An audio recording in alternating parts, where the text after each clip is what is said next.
मेरे सभी दोस्तों को मेरा नमस्कार। दोस्तों, आज की वीडियो में भी हम कला से संबंधित परीक्षा के लिए महत्वपूर्ण प्रश्न लेकर आए हैं। पहला प्रश्न है, ललित कला अकादमी ने क्षेत्रीय केंद्र स्थापित किया। यह प्रश्न इस प्रकार से पूछा जा सकता है कि ललित कला अकादमी ने अपना क्षेत्रीय केंद्र कहाँ स्थापित किया। तो दोस्तों, ललित कला अकादमी ने जो अपना क्षेत्रीय केंद्र स्थापित किया वो लखनऊ में स्थापित किया। कहाँ स्थापित किया? लखनऊ में। अगला है, भारत का राष्ट्रीय चिन्ह किस पर आधारित है। दोस्तों, जो भारत का राष्ट्रीय चिन्ह है वो अशोक लायन कैपिटल सारनाथ पर आधारित है। किस पे? यानी अशोक स्तंभ जो सारनाथ से मिला था उस पर आधारित है। जहांगीर आर्ट गैलरी कहाँ स्थित है। तो दोस्तों, जो जहांगीर आर्ट गैलरी है वो मुंबई में स्थित है या बम्बई में स्थित है। सारे जहां से अच्छा गीत किसने लिखा, या सारे जहां से अच्छा यह किसने लिखा है। तो दोस्तों, सारे जहां से अच्छा गीत किसने लिखा? तो सारे जहां से जो अच्छा है वो इकबाल द्वारा लिखित है। अगला है, विख्यात सांची स्तूप किस धर्म से संबंधित है। तो दोस्तों, जो सांची स्तूप है वो बौद्ध धर्म से संबंधित है। किससे? बौद्ध धर्म थे। और ज़्यादातर स्तूपों का निर्माण बौद्ध धर्म में ही हुआ है या बौद्ध काल में ही हुआ है।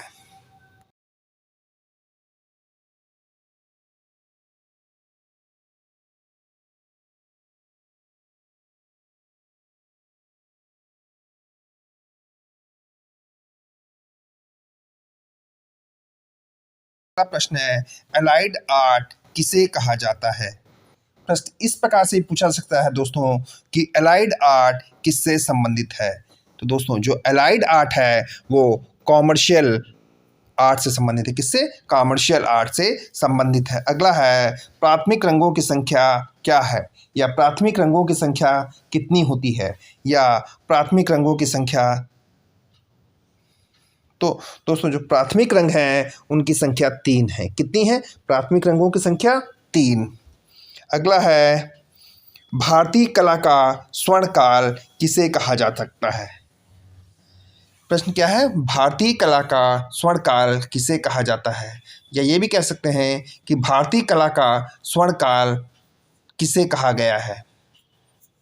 तो दोस्तों, गुप्त काल को भारतीय कला का स्वर्ण काल कहा गया है। क्या क्या कहा गया है?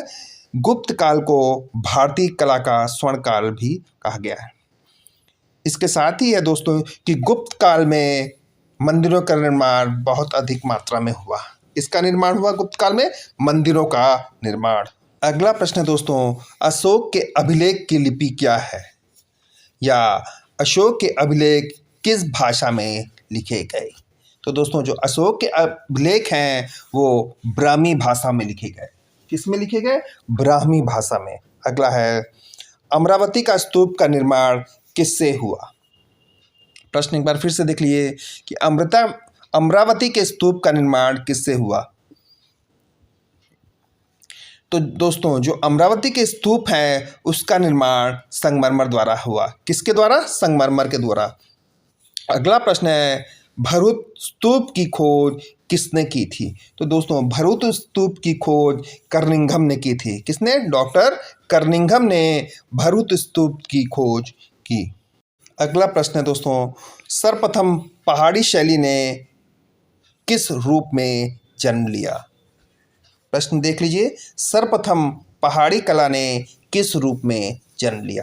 तो दोस्तों, जो सर्वप्रथम पहाड़ी शैली थी जी उसने लोक कला के रूप में जन्म लिया। कैसे जन्म लिया? लोक कला के रूप में। या यूँ कह सकते हैं कि सर्वप्रथम पहाड़ी शैली का जन्म लोक कला के रूप में हुआ। कैसे हुआ? लोक कला के रूप में। किसका जन्म? पहाड़ी शैली का।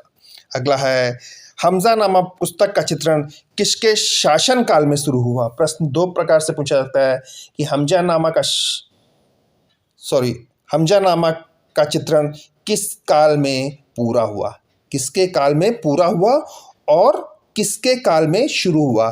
तो दोस्तों, जो हमजा नामा थी उस पुस्तक का चित्रण हुमायूं के काल में शुरू हुआ, या हुमायूं के शासन काल में शुरू हुआ। और ख़त्म कब हुआ था? अकबर के शासन काल में हुमायूं नामा पुस्तक का चित्रण खत्म हुआ। अगला है, पहाड़ी चित्रकला की खोज सर्वप्रथम किसने किया था, या पहाड़ी चित्रकला की खोज सर्वप्रथम किसने की? तो दोस्तों सर्वप्रथम पहाड़ी चित्रकला की खोज मेटकाफ ने की थी। किसने? मेटकाफ ने। अगला प्रश्न है, लाफिर के अनुसार भारत में चित्रकला का जन्म कहाँ से हुआ था? प्रश्न एक बार फिर देख लीजिए कि लाफिर के अनुसार भारत में चित्रकला का जन्म कहाँ से हुआ था? तो लाफिर के अनुसार दोस्तों जो भारत में चित्रकला का जन्म हुआ वो दरबार में हुआ था या दरबारों से हुआ था। अगला प्रश्न है, अभिलाषार्थ चिंतामणि के लेखक कौन है? तो दोस्तों अभिलाषार्थ चिंतामणि के लेखक सोमेश्वर हैं। कौन है? सोमेश्वर। अगला है, फिलॉसफी ऑफ फाइन आर्ट ग्रंथ के लेखक कौन है? या प्रश्न इस प्रकार भी पूछ सकते हैं कि फिलॉसफी ऑफ फाइन आर्ट किसकी पुस्तक है? तो फिलॉसफी ऑफ फाइन आर्ट दोस्तों हीगले द्वारा लिखी गई पुस्तक है या हीगल द्वारा लिखी गई पुस्तक है। किसके द्वारा? हीगल द्वारा। दोस्तों अलंकारवाद का प्रतिपादन किसने किया? या प्रश्न इस प्रकार भी पूछा सकता है कि अलंकारवाद का प्रतिपादन किसके द्वारा किया गया? तो दोस्तों जो अलंकारवाद का प्रतिपादन किया गया था भामा द्वारा किया गया। किसके द्वारा? भामा द्वारा अलंकारवाद का प्रतिपादन किया गया। अगला है, प्रभावित के सिद्धांत का प्रयोग किस गुरु गलत हो गया, सॉरी, माफी चाहते हैं। प्रभाविता के सिद्धांत का प्रयोग किस गुफा में सफलतापूर्वक किया गया? यहाँ गुफ की जगह गुफा होगा कि प्रभाविता के सिद्धांत का प्रयोग किस गुफा में सफलतापूर्वक किया गया? तो दोस्तों जो प्रभाविता के सिद्धांत का प्रयोग था वह अजंता की गुफा में किया गया। किस गुफा में किया गया? अजंता की गुफा में। अगला है, भारतीय सौंदर्य शास्त्र के प्रथम दार्शनिक कौन थे? तो दोस्तों जो भारतीय सौंदर्य शास्त्र के प्रथम दार्शनिक भरत मुनि थे। कौन से? भरत मुनि। अगला प्रश्न दोस्तों, ट्राइबल आर्ट किन लोगों से संबंधित है? प्रश्न है, ट्राइबल आर्ट किन लोगों से संबंधित है? तो दोस्तों जो ट्राइबल आर्ट है वो जनजातियों से संबंधित है या जनजाति कला से संबंधित है। किससे? जनजाति की कला से।